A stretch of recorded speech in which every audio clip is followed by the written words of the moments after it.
This is my last YouTube video this year, and I wanted to end the year in style, so we are going to implement a small winter landscape with some falling snow and a couple of stars. Apart from the particle system for the snow and the stars, most of the things we need have been already tackled and been topics of the previous videos. So in order to cook up this small animation with the falling snow, we have to follow this recipe. So first of all, of course, we need to exchange the clock app with a Christmas app. Then we need to create some particles. We need to implement a new shader. Then we need to render the snow. And for that we need a small circle pixel shader. And the last part then is to mask out some parts of the screen so that the stars are only in the sky and the snow is falling to the ground. Step 1 in the recipe is to create a new application layer. I called this Christmas, so we have a new header file and a new implementation file. First, of course, we need again a struct to hold all the members, in this case a means to call the renderer, but also for 3 images, the landscape, and then I have 2 masks, one for the sky and one for the snow. So this is exactly what I'm doing here. New type def struct Christmas holds the void star to the renderer and 3 images. You will see here landscape, sky mask and snow mask. They go into the struct. And the other part is to write again a small API to load, update and render our small Christmas landscape.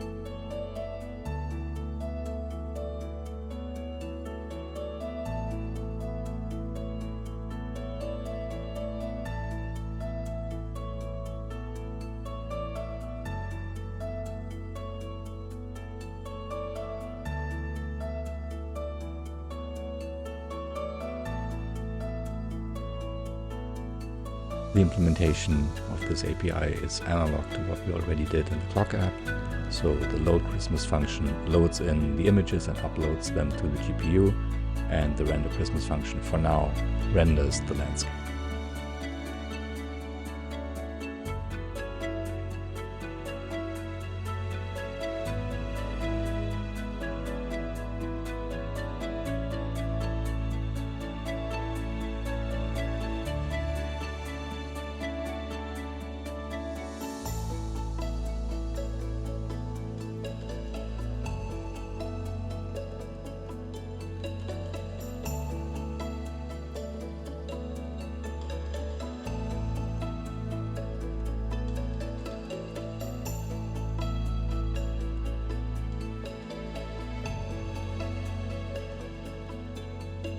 An important detail here is that the landscape is rendered as an image, and since we use the pivot and the translation matrix in our clock app, we need to set this to the identity matrix, otherwise we wouldn't see anything.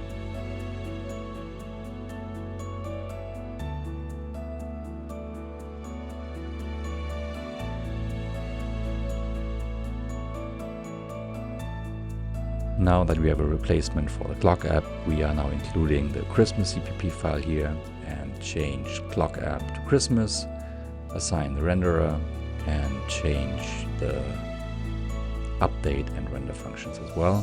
And this should already give us the landscape image, most likely in a too small window, but we'll fix this later. There's also the build script needs to now output a Christmas binary, and let's see, it works. Too small, but it works. So in order to finally tackle the magic number of 600 by 600 for the window size, I'm briefly adding a constants header file defining our window width and window height to what we need for the Christmas app here. So it's 1000 pixels wide and 500 high.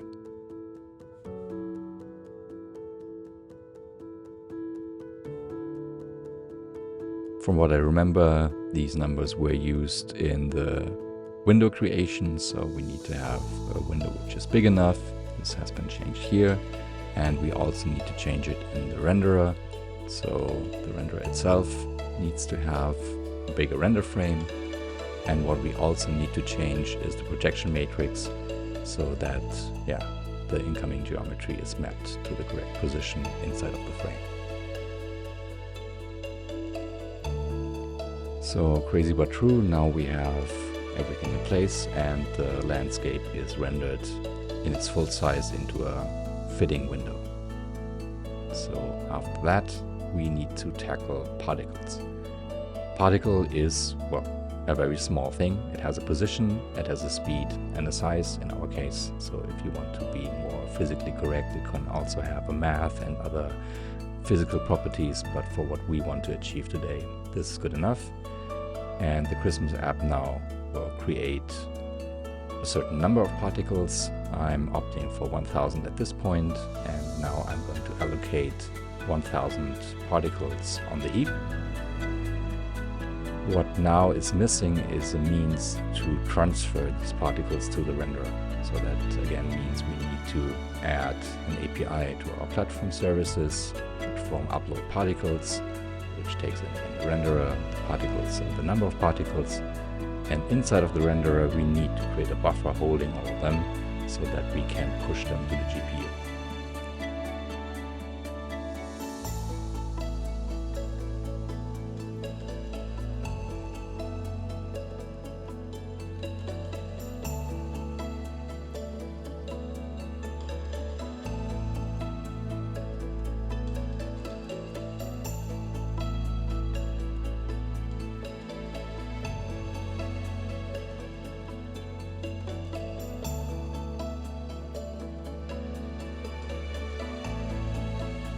What we have learned in previous lessons, we need first of all an MTL buffer for the particles, and each particle needs a geometry. Since we don't want to have 1000 geometries, one is enough, and we will use instance rendering to render each particle with the same geometry. So here, first of all, we will create this MTL buffer object with the GPU and the API new buffer with bytes. The storage option is a little different because we want to change our particles inside of our shaders. And the second thing now will be to also create the geometry. So I can copy over what we already did for the clock app and create a small rectangle with 6 points. Copy this here and assign this to the particle vertices, which then also will be transmitted to the GPU for each draw call.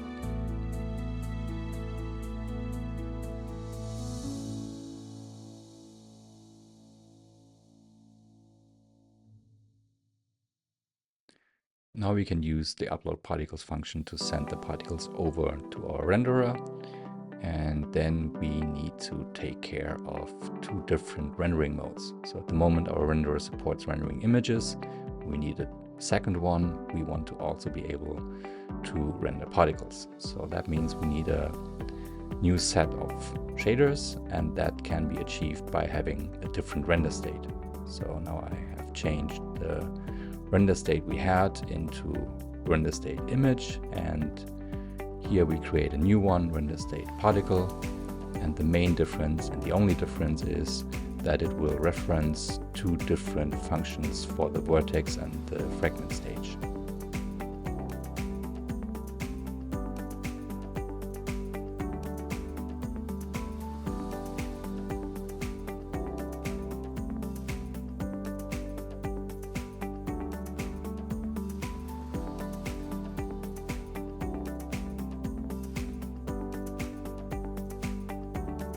The new render state requires our shader to have 2 new functions, particle vertex shader and particle fragment shader. They don't exist yet, so I just copy the existing ones, duplicate them and rename to particle vertex shader and fragment shader.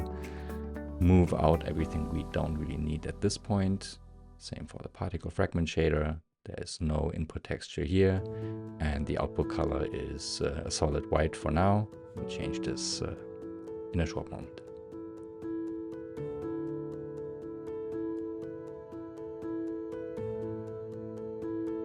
From time to time, I just want to make sure that everything still works as expected, so I'm briefly building the thing and checking that the Christmas app is still working, the landscape is showing up, and now we want to render the particles. And as already mentioned, that needs a small change in our draw call, because now we need to switch the render state between rendering images and rendering particles.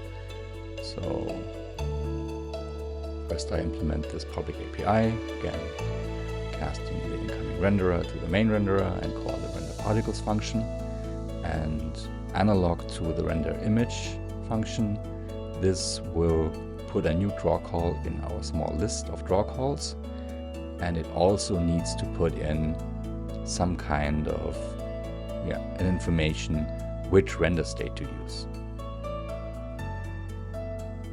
And this information is going to be a draw type. So I create an enum draw type. One is for image and the other is for particle.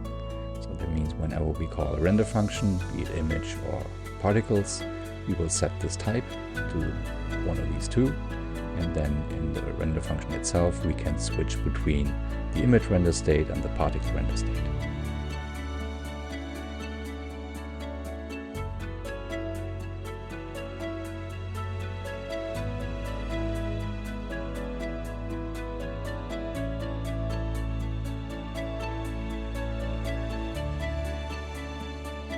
Now when we iterate over our draw calls, we grab out the type first, and depending on the type, we do different things, and mainly we will switch the render state. So for the image render state, which goes in here, we can just copy over everything we did until now and validate that it still works. So we'll do this in a brief moment. And for the particles, we will do something else.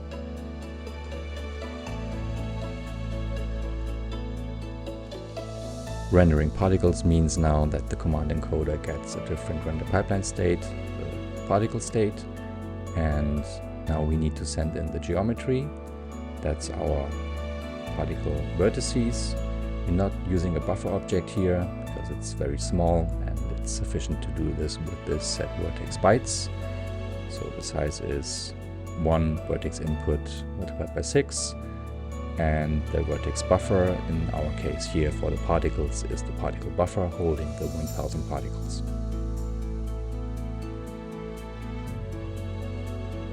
Rendering the particles uses the same technique we already used in the clock app, so it's instanced rendering. That means we can reuse the geometry, so only one geometry for all 1000 particles we want to render. In the shader, we now need to also make it known what a particle is, so we need to define the struct. And here we will specify that we are sending in our particles at index location 2, grab out the incoming position from the geometry, and now, since we don't have a model matrix defined on the CPU side, we need to create one inside of the shader as well. So this is what I'm doing here. First I'm making an identity matrix, and then I will use the size and position members of our particle to scale and position each particle to a different position on the screen. Looking back at what I'm doing here makes me smile a little, because it's a typical copy and paste error which will bite me in the ass in a couple of minutes. So I'm assigning the X position to the Y, which is obviously wrong and will present itself in a very pronounced manner. You will see this in a minute. But anyways, we are now ready to fill in the correct values into our model matrix, and then use the model matrix to multiply the incoming position, and then use the projection matrix to put everything into the normalized device coordinates. We are still not seeing anything since we are not calling the render particle function, and what we have not done as well until this point is to give each particle a unique position and size. So this is also something we need to get done in our Christmas app. I think at this point I was wondering why it's not working. This seems to look all fine, and now I realize, hey, I need to iterate over all our particles and use the rand function to change the x and y position, the size and the speed of each particle.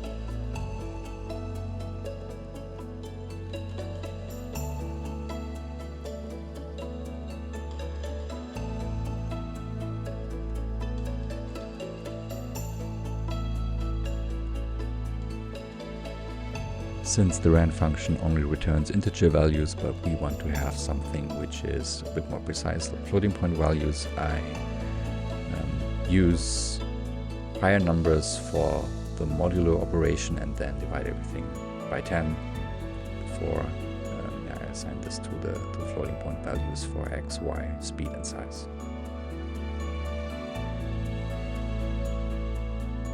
Since I want to have the snowflakes evenly distributed across the whole width of the window and the whole height of the window, I use our constant we defined earlier.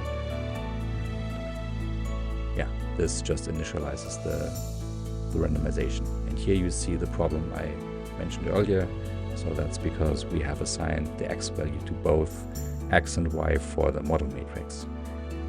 At this point it takes a couple of seconds for me to realize where the problem is. So I'm looking at this, and then eventually I figure out that this must be a problem in the shader, fix the assignment, and yeah, I couldn't believe it and tried again. But in any case, I got it done. Just took a moment.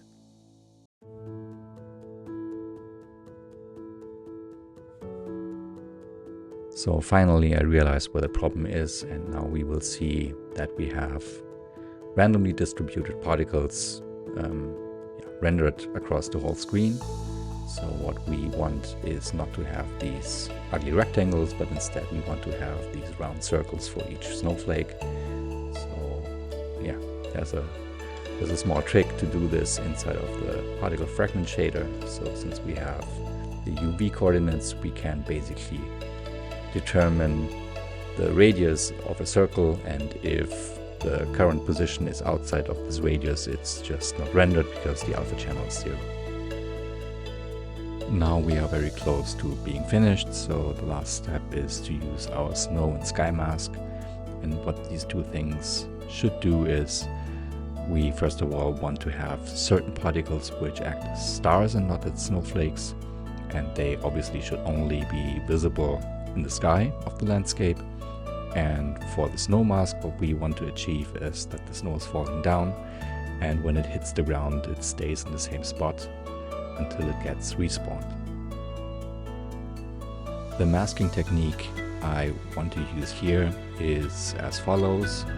We will send in the two textures for the sky and the snow, and for the sky mask what I want to do is I sample the texture, and if it returns a value other than 0, I know that there is some landmass, and that means we don't want to render any kind of stars in this position.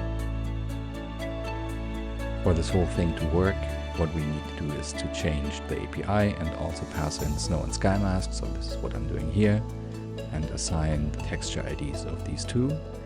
And in the render function itself, we will then send in both the textures for the sky mask and the snow mask to the vertex shader.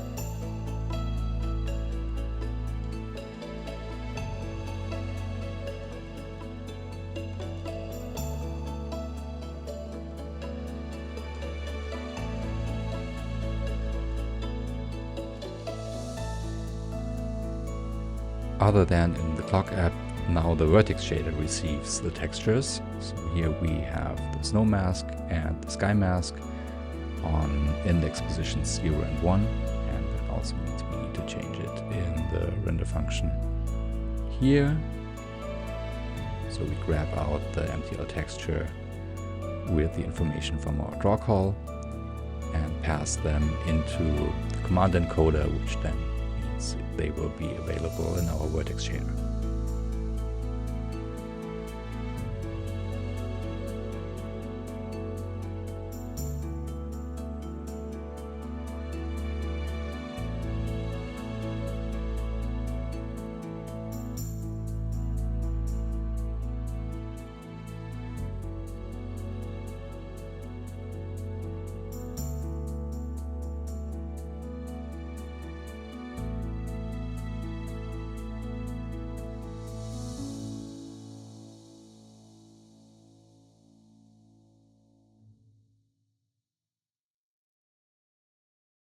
The infrastructure is now in place, so we have both the textures in the vertex shader, but we are not doing anything with it. In order to do this, what we want is to transform positions inside of the vertex shader ahead of time into normalized device coordinates. And for that, we need the information about the screen width and screen height also in the vertex shader. The struct or the container to do that is our uniform. So I added screen width and screen height to the uniform, which gets passed to both the image rendering and the particle rendering. And here I changed this in the shader. And now we can calculate a UV coordinate inside of the vertex shader using the position we have and the size of the screen. Once we have this UV coordinate, we can sample the sky and the snow mask to grab out a color value. And yeah, as mentioned before, if the color value, especially the alpha channel, is not 0, then we know that there is something and we can react accordingly depending on is it a snowflake or is it a star.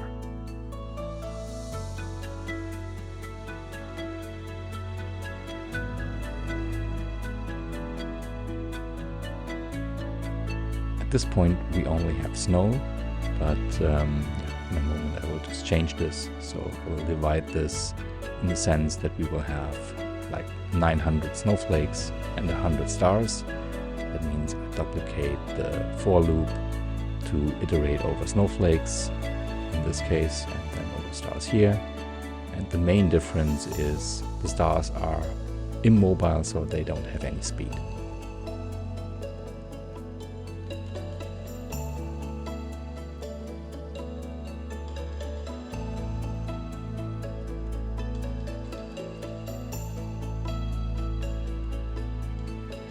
Usually one would have probably different buffers for different kinds of particles, but yeah, I think for this small demo it's good enough to just say, hey, the first 900 are snow and the rest is stars.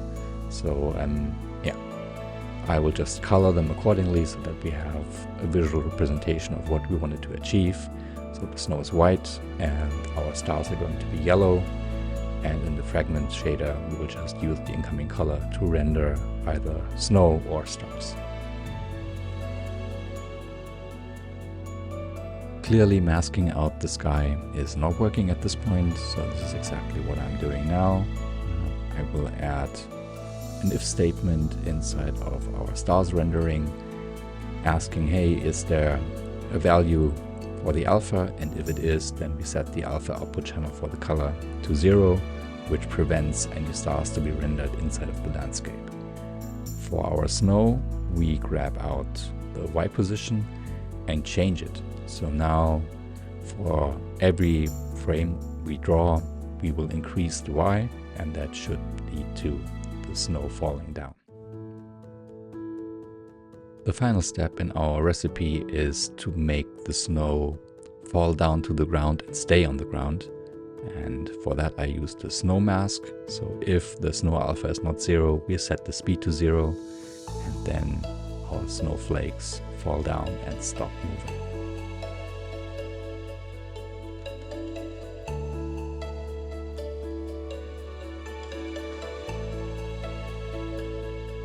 From this point onwards, it's merely a matter of your own imagination and what you want to achieve. I'm playing around with a couple of parameters here and there, and the GitHub repository has a bit of an advanced state where snowflakes will melt and get respawned after a couple of seconds. But yeah, feel free to do whatever you want, and yeah, hopefully we can continue our small journey here on YouTube next year. Until then, goodbye.